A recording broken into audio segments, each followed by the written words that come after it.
Hello and welcome back to Dead Dad's Kit. That's not the name of the podcast. That's the name of my cooking show. Hello and welcome back to Bites of History with Irene Walton. I'm your host, Irene Walton. And yes, if you're watching the video, things have changed up a little bit. If you're wondering, Irene, did you put 2 weeks of work and almost $800 into rearranging your room and making a whole podcast corner that you can record in?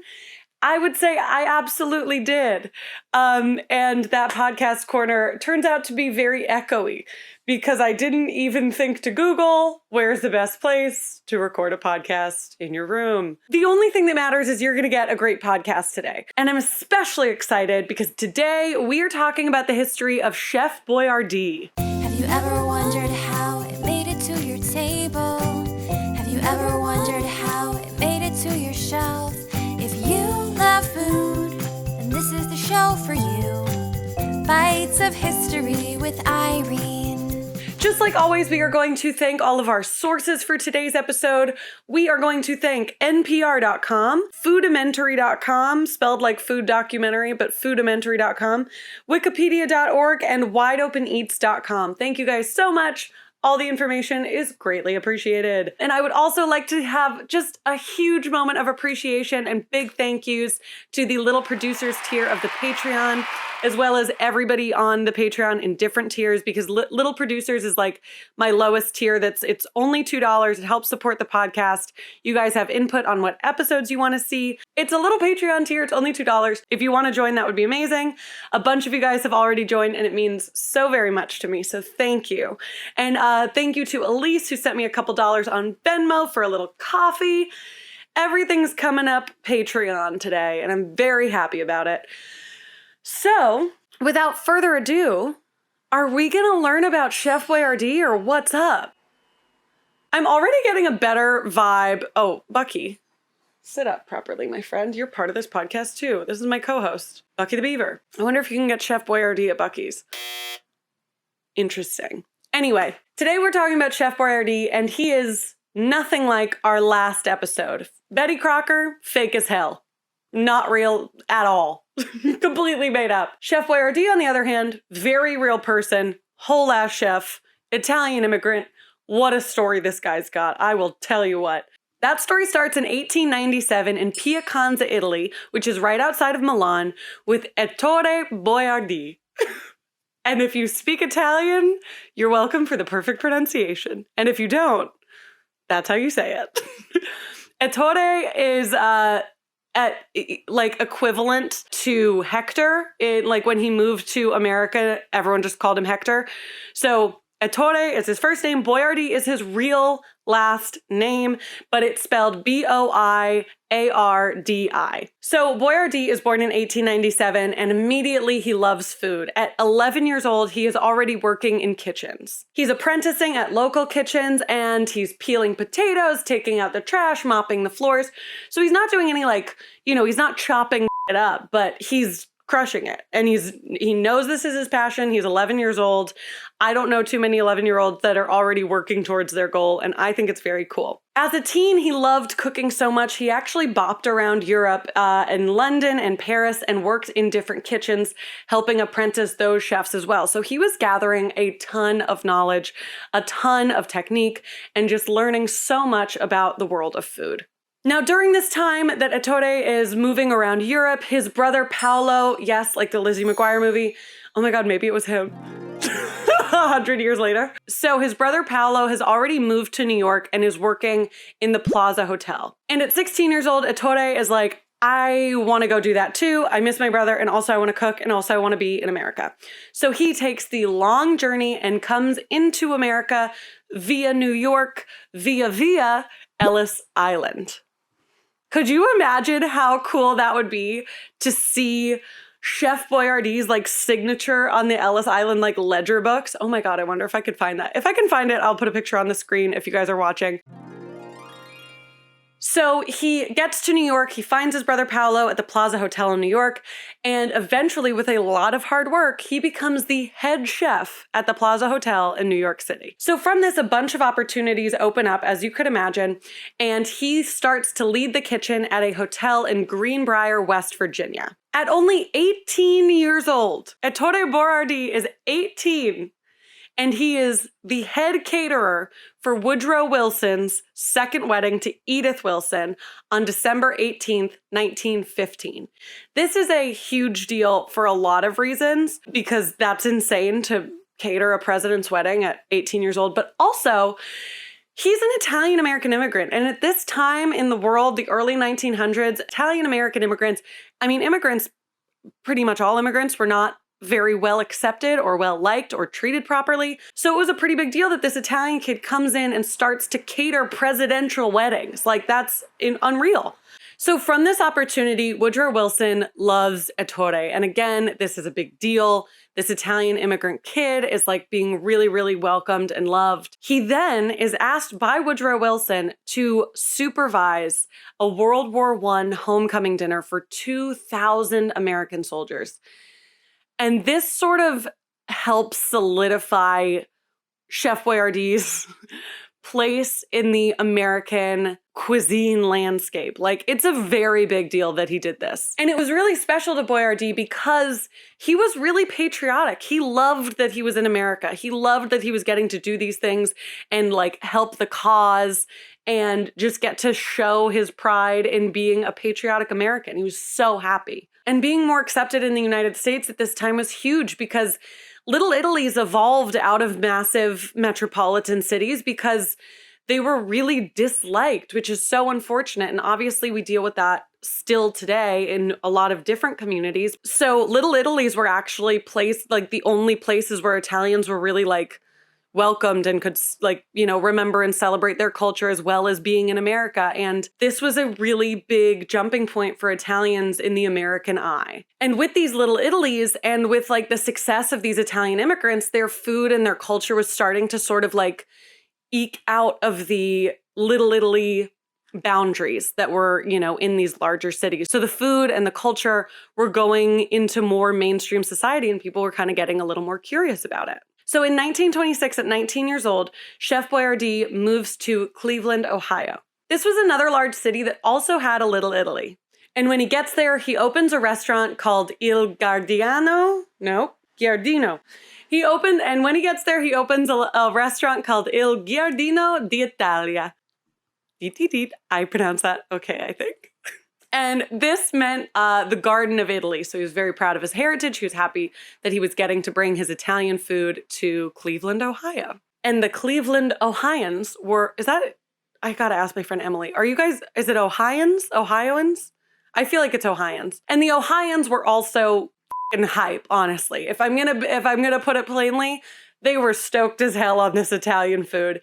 And he was so excited and so just like thrilled to get to share his heritage with the country that he now loves too. It was very, very cool for Ettore. And he was a restaurant owner schmoozer in every sense of the word. He loved his customers, loved his patrons, and just wanted everybody to have a great time, a great meal, and whatever they needed, he would pretty much provide.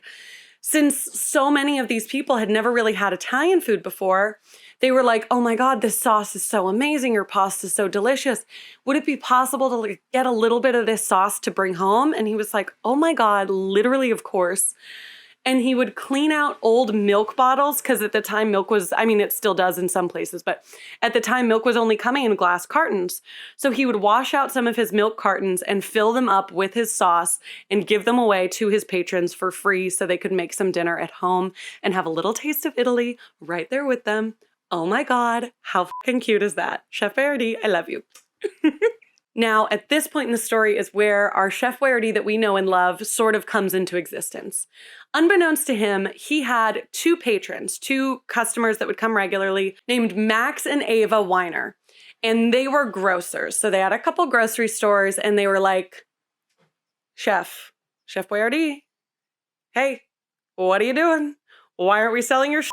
And Chef Boyardee was like, oh my God, stop, me? And they were like, literally, yeah, absolutely. So only a year after Il Giardino d'Italia opens, Max and Ava Whyno are helping Chef Boyardee and his brother Paolo, who we remember from the beginning of the story, start to can their sauces and distribute them, and it's going very well. This is when we see our Chef Boyardee name change happen. So it goes from BOYARDI to BOYARDEE. And that's simply, he literally is quoted as saying, it doesn't matter to me, like, I'm happy I get to keep my name and I'm happy other people, well, he's not quoted as saying this, but this was the sentiment, is he was like, I'm happy to keep my name and I'm happy to change it so that people can pronounce it. So it's still my last name, it's just written differently so that the average American who's buying the sauce and stuff can feel comfortable like pronouncing it. Because this is still a time, let's remember, this is still a time that people are not very sure of Italians. They're not very sure, like, if they see a big Italian name, they might be, you know, intimidated by it. So he's like, change the name, make it easier to say, who cares? Now, only a year after they start distributing their sauce, the Boyardee brothers are selling all over the United States. In 1927, you can get Chef Boyardee all over the US. By 1928, only a year after that, the demand is so high that they need to open a whole production facility in Ohio. Oh my goodness. Okay, so at this time when they're opening the production facility in Ohio, Chef Boyardee is actually the #1 importer of Italian cheese. Well, I mean, I guess it is Italian cheese, but there are a lot of Parmesan cheese in the United States, and one of the largest importers of olive oil in the United States as well. So he is importing a ton of ingredients from Italy, and they are just smashing the sauce game. It's wild. And it's not like they were only making sauce and distributing out that in cans. Like, they were also making full-on pasta kits that would come with a pack of sauce, a canister of Parmesan cheese, and like a dry pack of pasta. So he was basically providing a full meal that was very filling, relatively nutritious, and like easy to make for, you know, 1920s, 1930s America. And that was like almost priceless. They put a price on it, but it was near priceless. So now we are in the middle of the Great Depression. We're in the 30s, in the thick of it, and Chef Boyardee is still doing very well. Like, so well that they have to move to Milton, Pennsylvania and open an even larger facility so that they have a bunch of acreage where they can grow a ton of tomatoes. Because at this point, they're doing so well, they need to like produce their own stuff to keep making more of their own stuff so that the third-party prices aren't like, you know, skyrocketing. So they have a field of tomatoes. They also start growing their own mushrooms. They're doing so much. And if you're wondering like, oh my gosh, how many tomatoes could they have needed?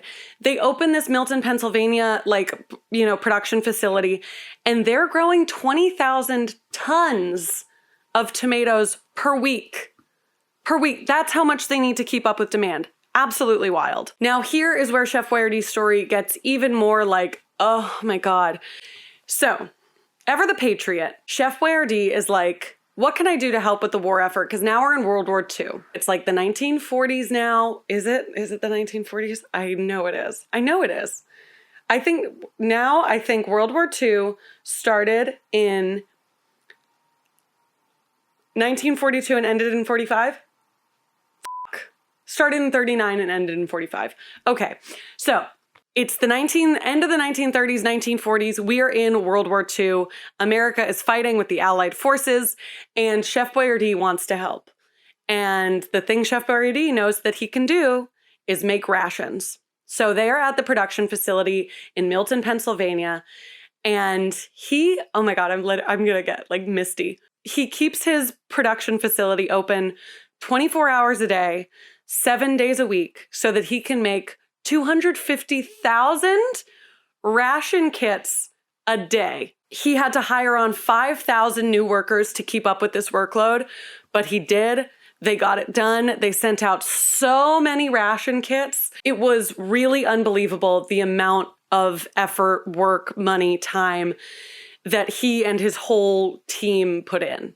Now, during the war effort, there were always a lot of local parades that would go on to like help show support for the soldiers who were fighting, for America in general, and for the local people who were at home, you know, still doing their part to support the war and the war effort. And the Milton, Pennsylvania chant that they would do is keep them rolling, keep them flying, and keep them well fed. And I think that that's a really sweet little nod to Chef Boyardee for providing so much for the war effort. It was really special. Chef Boyardee's tremendous help and support in the World War II war effort for the Allied forces did not go unnoticed by the United States government. They awarded him the United States Gold Medal of Excellence for his help and for his support, and this meant so much to him as he was such a proud member of the United States now, and he got to show off his Italian heritage, and it was just a really special, cool moment. So, anytime you're cracking open a can of ravioli with meat, just remember that there's a gold medal of excellence behind that, So the war ends in September of 1945. Yes, I remember from when I looked it up 8 minutes ago. And Chef Boyardee does not need as much production happening, but he hired on 5,000 people. And he's like, I don't want to let so many people go, but we don't need as much employment. So how can I keep my employees employed? They help so much. They deserve to keep their jobs. So he sells the operation to American Home Foods for $6 million so that all of his employees can stay employed. Now, he definitely does stay on as a food supervisor and the smiling face on every can. And he continued to do this until 1985 when he passed away at 87 years old. Oh my gosh. First of all, I never even knew Chef Boyardee was a real person. Secondly, gets the United States Medal of Excellence, is 87. What a fucking story this guy had. Just sensational. Definitely let me know if you guys have any idea for future episodes. This one was so interesting, but I love doing all of them. And if you want to become a little producer, it is only $2 to join the Patreon. And it helps me out. It allows you to give your input, which is so, so important to me. And I just hope you guys have the best day. Next week, we are going to be talking about the history of the Costco food court. We're talking hot dogs. We're talking pizza.